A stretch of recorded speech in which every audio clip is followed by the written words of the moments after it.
ETF index mutual funds నేర్చుకుని stock మార్కెట్లో రాణించాలనుకుంటున్నారా? వెంటనే ఈ నెంబర్కి కాల్ చేయండి.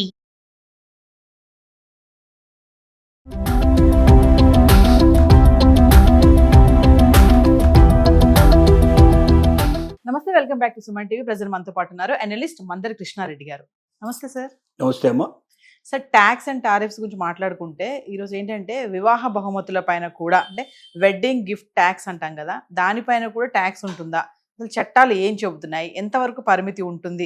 ఒకసారి డీటెయిల్గా మాట్లాడుకుంటాం. భారత ప్రభుత్వం 1961లో గిఫ్ట్ ట్యాక్స్ అనేటువంటి ఒక చట్టాన్ని తీసుకొచ్చింది. అంటే ఏ రూపంలో అయినా బహుమతి, ఒక వస్తువు రూపంలో కావచ్చు, లేకపోతే క్యాష్ రూపంలో కావచ్చు, ల్యాండ్ రూపంలో కావచ్చు, ఏ రూపం అయినా సరే కొంత దానికి ఎంతో అంత పెడితే వస్తుంది. దాని విలువ ఎంతో ఉందో ఆ విలువను తగ్గినట్టుగా ఒక చట్టాన్ని తీసుకొచ్చి 30,000 రూపాయల కన్నా మించి, అది ఆభరణాల రూపంలో ఉండొచ్చు, వస్తు రూపంలో ఉండొచ్చు, ల్యాండ్ రూపంలో ఉండొచ్చు, క్యాష్ రూపంలో ఉండొచ్చు, ఏ రూపంలో అయినా సరే 30,000 కన్నా మించి ఎవరికైనా గిఫ్ట్ ఇస్తే, అది వివాహం కావచ్చు, పుట్టినరోజు కావచ్చు, లేకపోతే ఒక ఆఫీసర్కి ఇచ్చే బహుమతి కావచ్చు, ఒక గొప్పవాడికి ఇచ్చేది కావచ్చు, ఒక టీచర్కి ఇచ్చేది కావచ్చు, ఎన్నో రకాలుగా ఇస్తాం మనం. మన పిల్లలకి పెళ్లిలో తండ్రి కూతురికి ఇచ్చినా కూడా ప్రతి ఒక్కటి కూడా గిఫ్ట్ రూపంలో నువ్వు ఏదైనా ఇస్తే 30,000 కన్నా మించినటువంటి విలువ ఉన్నటువంటిది ఏది రూపంలో గిఫ్ట్ ఇచ్చినా ఆటోమేటిక్గా దాని మీద ట్యాక్స్ పడేటట్టుగా ఇంత పర్సెంటేజ్ కట్టాలి, ఇంత అయితే ఇంత అని ఇన్కమ్ ట్యాక్స్ రూల్స్ ప్రకారంగానే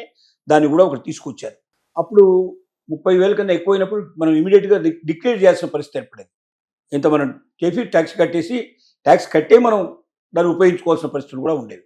కానీ 1998లో ఏం చేశారంటే ఆ విధానం రద్దు చేసి ఇన్కమ్ ట్యాక్స్ దాంట్లోనే ఏం చేశారంటే ఆదాయాన్ని డిక్లేర్ చేసేటప్పుడే 50,000 కన్నా మించినటువంటి బహుమతులు అవుతున్నాయో వాటన్నిటి కూడా దాంట్లో మనం మెన్షన్ చేయాలి. 50,000 వరకు అలో చేస్తారు, ఇన్కమ్ ట్యాక్స్ ఎగ్జంప్షన్ అలో చేస్తారు.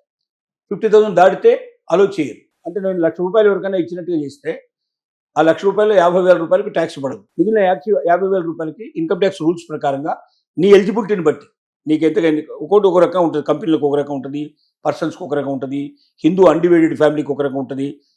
మనం ఇన్కమ్ ట్యాక్స్ పరిధిలో మనకు ఎంతవరకు మనకు మొత్తం ట్యాక్స్ పడదో అమౌంట్, ఆ అమౌంట్లోకి ఆ ₹1,00,000 కూడా వచ్చినట్టయితే మీకు ట్యాక్స్ ఏం పడదు.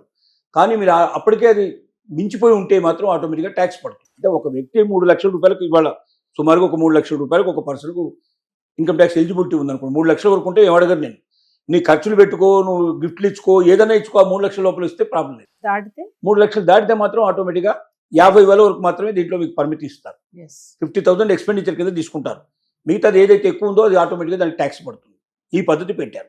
దీనిలో ఏంటంటే మరి నా డబ్బే కదా, నా ఇష్టం వచ్చినట్టు గిఫ్ట్ ఇచ్చుకోవచ్చా అంటే నువ్వు ఏదైనా ఇచ్చుకో, నీకు ఒక ఆదాయ పరిమితి అనేది పెట్టారు. ఇంతకన్నా మించి నీ దగ్గర ఆదాయం ఉన్నట్టయితే, అంటే నువ్వు మొత్తం సంపాదించి ఉన్నట్టయితే, ఖర్చు రూపంలో నువ్వు ఎంత ఖర్చు పెట్టినా, నేను విలాసంగా బతుకుతాను, నేను నా ఇంటి రెంటు ₹1,00,000 కాదు ₹10,00,000 ఇచ్చుకుంటానంటే ఒప్పుకోరు. దానికి కూడా ఒక పరిమితి ఉంది. అలాగే నేను కొత్తగా ప్రాపర్టీ కొన్నాను కాబట్టి ఎంత నేను కొంటాను, దానికి కూడా ఒక పద్ధతి పెట్టారు. అంటే డబ్బున్నవాడు చాలా గొప్పగా లగ్జరీగా బతకడానికి ఇన్కమ్ ట్యాక్స్లో ఎగ్జంప్షన్ ఏమి ఉండదు, పేదవాడికి అట్లా తక్కువనే ఉండదు. ఎవరికైనా ఒక వ్యక్తిగతంగా అయితే ఇంత, ఒక కంపెనీకి అయితే ఇంత అని ఈ రకంగా ఆల్రెడీ డిసైడ్ చేయబడింది. అంతకన్నా మించి నీ దగ్గర ఆదాయ పరిమితి ఉన్నట్టయితే, అంటే ఆ సంవత్సరంలో నువ్వు అంతకన్నా ఎక్కువ సంపాదించి నీకు ఆదాయం వచ్చినట్టయితే, అది నువ్వు ఏ రూపంలో ఇచ్చినా ₹50,000 మాత్రమే గిఫ్ట్ కింద ఇవ్వడానికి నీకు పాసిబిలిటీ ఇచ్చారు. 50,000 దాటితే ట్యాక్స్ ఇచ్చేసి నువ్వు ఎంతైనా పెట్టుకో, దానికి పన్ను చెల్లించి నువ్వు ₹1,00,00,000 ఇచ్చుకుంటావు, 10 కోట్లు ఇచ్చుకుంటావు, నీ ఇష్టం ఇచ్చుకోమని చెప్పారు. దీనివల్ల ఏమవుతుందంటే గతంలో ఉన్నదానికి పరిస్థితి ఏంటంటే వాడు ముందుగా గిఫ్ట్ ఇచ్చేటప్పుడే అంతకన్నా మించి ఉంటే ట్యాక్స్ కట్టే గిఫ్ట్ ఇవ్వాల్సిన పరిస్థితి ఏర్పడింది. ఇప్పుడు అలా కాకుండా సంవత్సరానికి ఒకసారి మనం ఆదాయాన్ని డిక్లేర్ చేసేటప్పుడు నాకు వచ్చింది ఇంత, దాంట్లో ఖర్చుల కింద ఇంత పోయింది, ఆ ఖర్చులు గిఫ్ట్ డేట్ కింద ఇంత పోయిందని, అంటే ఇన్సూరెన్స్ అయితే ఇంత, కొన్ని ఎగ్జంప్షన్స్ ఉంటాయి, ఇంటి రెంట్ అయితే ఇంత, అలాగే గిఫ్ట్ డేట్ల కింద ఇంత, పిల్లల చదువు కోసం అయితే ఇంత, ఇలా కొన్ని పరిమితులు ఉన్నాయి. ఆ పరిమితుల వరకు గవర్నమెంట్ యాక్సెప్ట్ చేస్తుంది. అంతకన్నా మించి ఉంటే దాన్ని ఆదాయం కింద పరిగణిస్తుంది. ఆ ఆదాయానికి పన్ను కట్టాల్సిన పరిస్థితి ఏర్పడుతుంది. ఆ పన్ను ఏంటంటే ఎవరెవరి పరిధి ఎంత ఉందో ఆ పన్ను ఆల్రెడీ చెప్పింది, ఆ పన్ను ప్రకారంగా మనం పన్ను కట్టాల్సిన పరిస్థితి ఏర్పడుతుంది. అయితే చాలామందికి ఇప్పుడు వచ్చే డౌట్ ఏంటంటే కూతురు వివాహంలో తండ్రి ఇచ్చేటువంటి బహుమతులకి బంగారం రూపంలో ఇస్తాడు, క్యాష్ రూపంలో ఇస్తాడు, భూముల రూపంలో ఇస్తాడు, ప్రాపర్టీస్ రిజిస్ట్రేషన్ చేయడం ఇట్లాంటివి జరుగుతాయి కదా, ఇది కూడా గిఫ్ట్ డీడ్ కిందకే వస్తుందా అంటే 100% గిఫ్ట్ డీడ్ కిందకి వస్తుంది. ఎందుకంటే అంతకు మించి ఉన్నప్పుడు ఆటోమేటిక్గా అది ఆదాయంలోకి వస్తుంది. మరి కూతురుకి రావాల్సినటువంటి మరి ఆస్తి ఉంటుంది కదా, అంటే అది వేరు, మళ్ళీ దానికి దీనికి సంబంధం లేదు. అది ఏదైతే ఇవ్వాల్సి ఉంటుందో దానికి మొత్తం వర్తు తీసి ఆ వర్తులో ఇగో ఇంత మాత్రం పే చేసి, అందుకే ఇలాంటివి ఎప్పుడు వర్తిస్తాయంటే చాలా మంది ఏం చేస్తారంటే ఇప్పుడు ఆడపిల్లలకు కూడా సమాన హక్కు ఆస్తి మీద వచ్చింది. వచ్చిన తర్వాత ఏం చేస్తున్నారు, ఎప్పుడో పెళ్ళైన తర్వాత 10 ఏళ్ళకో 20 ఏళ్ల తర్వాతనో ఇప్పుడు దాని మీద కేసు వేసే ప్రయత్నం చేస్తున్నారు. ఇంత క్యాప్ ఉండేటట్టుగా చెల్లుబాటు కావు, వేరే విషయం. రెండోది, ఎప్పుడు చెల్లుబాటు అవుతాయి కూడా అంటే భవిష్యత్తులో కూడా ఇక ఎప్పుడు ఎట్లా చెల్లుబాటు అవుతాయంటే, వివాహం జరిగేటప్పుడు ఏదైతే గిఫ్ట్ రూపంలో ఇస్తావో, నువ్వు 1 కోటో 10 కోట్లో 5 కోట్లో ఇచ్చిన మాట నిజమే, బంగారు రూపంలో కానీ లేక ఆస్తి రూపంలో కానీ ఏ రూపంలో ఇచ్చినా అది ఆల్రెడీ ఇన్కమ్ ట్యాక్స్లో గుర్తించబడిందా లేదా, ట్యాక్స్ అంతకుముందు దాంట్లో నువ్వు డిక్లేర్ చేస్తున్నావా లేదా, నీ ఆస్తి కింద డిక్లేర్ చేస్తున్నావా, దానికి తగినటువంటి పన్నులు నువ్వు చెల్లించావా, లేదా నువ్వు ఇంత చెల్లించినట్టుగా నువ్వు ఇందులో చూపించావా, దానికి తగినటువంటి ట్యాక్స్ నువ్వు కట్టావా, ఇవన్నీ లెక్కలేకేసుకుంటారు.